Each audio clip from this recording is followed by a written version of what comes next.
तो प्रशांत किशोर का जन स्वराज पार्टी जो है वो पढ़ाई और नौकरी के लिए आ रही है।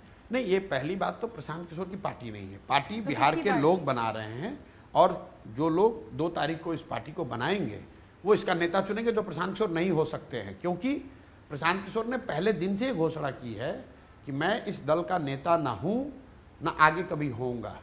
जो अपना एक एक कदम 10 कदम सोच कर चलता है, यूर अ पॉलिटिकल, बिल्कुल सोच के चले। नहीं मैं सोच के आया हूं। तो आप एक बगैर चेहरे की पार्टी की कल्पना आप कर ले, ये मैं मानूंगी। बिल्कुल मैं ये सोच के आया हूं। मैं तो गांव-गांव में जाकर ये बोल रहा हूं कि मैं उनमें से नहीं हूं जो सिर्फ आकर लड़ने के लिए लड़ता है। तो अगर मैं बता रहा हूं, अगर मैं बिहार में आया हूं और अपने जीवन के इतने वर्ष सब कुछ अपना शारीरिक, मानसिक, आर्थिक सब कुछ दांव पर लगाया है, 2.5 साल हो गए। मैं मई 2022 में आया था, बिल्कुल सही। 2.5 बरस हो गए मैं करीब करीब बिहार में ही रहा हूं।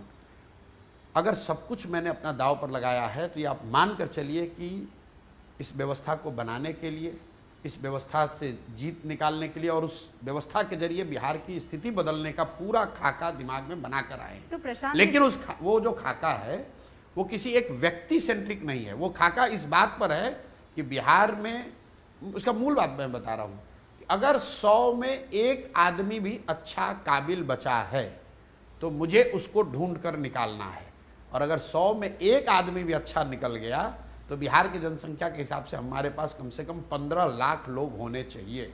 इसीलिए मैं गांव-गांव चल रहा हूं। एक बार जब वो लोग आ गए 15 लाख लोग, उनके साथ जनमानस आ गया, फिर ये 15 लाख लोग मिलकर ये तय करेंगे कि कौन उनका नेतृत्व करेगा। जन स्वराज एक लाइन में आजादी से पहले जो महात्मा गांधी की कांग्रेस थी उसको पुनर्जीवित करने का अभियान है। आजादी से पहले कांग्रेस कैसे चलती थी, जिसको भी आजादी की लड़ाई में भागीदारी करनी थी उस समय की कांग्रेस में जाकर वो ज्वाइन कर लेता था, ठीक है। और उसको लगता था कि आजादी की लड़ाई से मैं जुड़ गया। अब हर व्यक्ति अपनी क्षमता के अनुसार कुछ ना कुछ करने लगता था। कोई सुबह में अपने गांव में प्रभात फेरी निकाल रहा है, कोई अखबार निकालने में मदद कर रहा है, कोई रेलवे लाइन जाकर उखाड़ रहा है, कोई धरने पर बैठ गया, कोई जेल भरों में गया, कोई बम फेंक कर आया।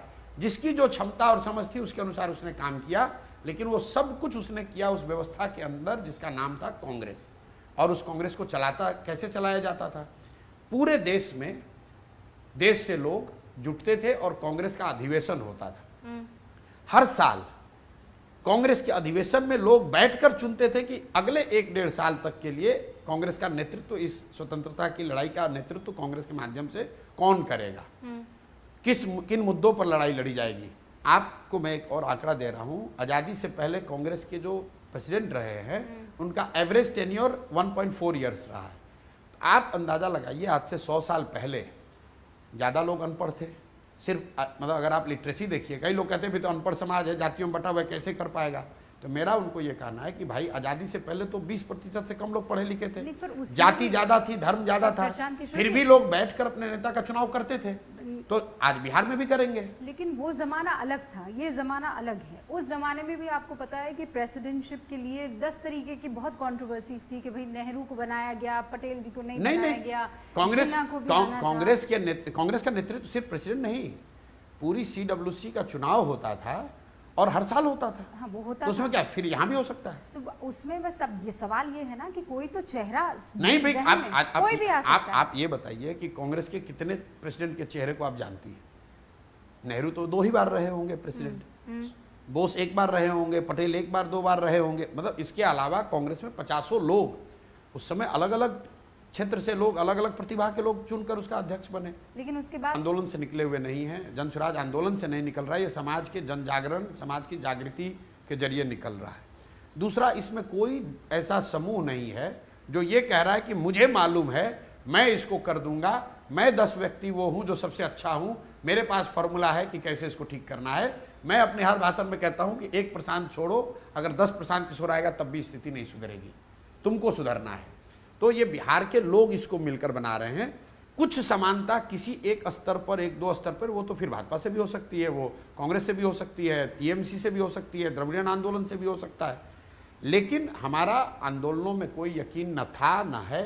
जन स्वराज कोई आंदोलन नहीं है, ये समाज को जगाने समझाने का प्रक्रिया है कि समाज को जगाकर समझाकर समाज में जो लोग हैं उनकी चेतना को जगाकर उनको एक साथ लाया जाए, संगठित किया जाए और एक ऐसा दल बनाया जाए जो सही मायनों में लोकतांत्रिक हो और लोगों की भावनाओं को के आधार पर बनाया और चलाया जाए। अब दोबारा मैं ये जहन में रखते हुए नहीं, आप इस बात को आप देखिए कि आप इतने दिन से पत्रकारिता कर रही हैं, मैं जितना भी मैंने काम किया है, ये तो दल बनाकर भी तो कर सकता था। यही सवाल है, क्यों नहीं बनाया? एक बार सुनिए ना, यही सवाल है कि एक पॉलिटिकल स्ट्रेटेजिस्ट वो इतना रिसोर्स पहले तो पार्टी खड़ी करने में, 2 साल घूमने फिरने में, लोगों से बात करने में, फिर एक पार्टी लॉन्च करने में, आप पार्टी चुनाव जीतेगी कि नहीं जीतेगी, सीटें मिलेंगी कि नहीं मिलेंगी, आप किसी भी पार्टी को के अंदर जाकर वो जिम्मेदारी लेकर और ये जो काम अभी आप बिहार के लिए करना चाहते हैं वो आराम से नहीं कर सकते। क्यों नहीं किया? इसलिए कि 10 साल मैंने अलग अलग दलों के साथ, नेताओं के साथ काम करके देखा है।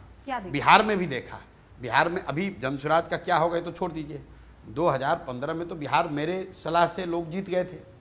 पूरी व्यवस्था बनाने में मेरी भागीदारी थी, कौन मंत्री बनेगा, कौन कार्यक्रम बनेगा, सब मेरी उसमें भागीदारी थी, लेकिन उससे बिहार नहीं सुधरा। तो मेरा जो अपना 20 साल का अनुभव है प्रोफेशनल, वो सारा अनुभव समेट कर मैंने इसकी परिकल्पना की है कि कोई तो रास्ता होगा जिससे बिहार को सुधारा जा सकता है। बिहार जो देश का सबसे गरीब और पिछड़ा राज्य है, वो इतने आसानी से कोई आकर सुधार दे ऐसा बात नहीं है। ये किसी एक व्यक्ति, एक विचारधारा, एक दल की बात नहीं है। हर विचारधारा, हर व्यक्ति, हर दल ने प्रयास कर लिया है। अगर इसको सुधारना है तो कहीं ना कहीं बिहार के समाज को सुधारना होगा और इसीलिए ये पूरी चीज गांधी की सोच से प्रेरित है। गांधी जी के जो टूल्स हैं, जो उनकी प्रेरणा है, जो उनके बताए हुए रास्ते हैं, उसको आज के तारीख में कॉन्टेक्चुअलाइज करके टू एन एक्सटेंट पॉसिबल उसी के आधार पर इसको बनाने का प्रयास किया जाए।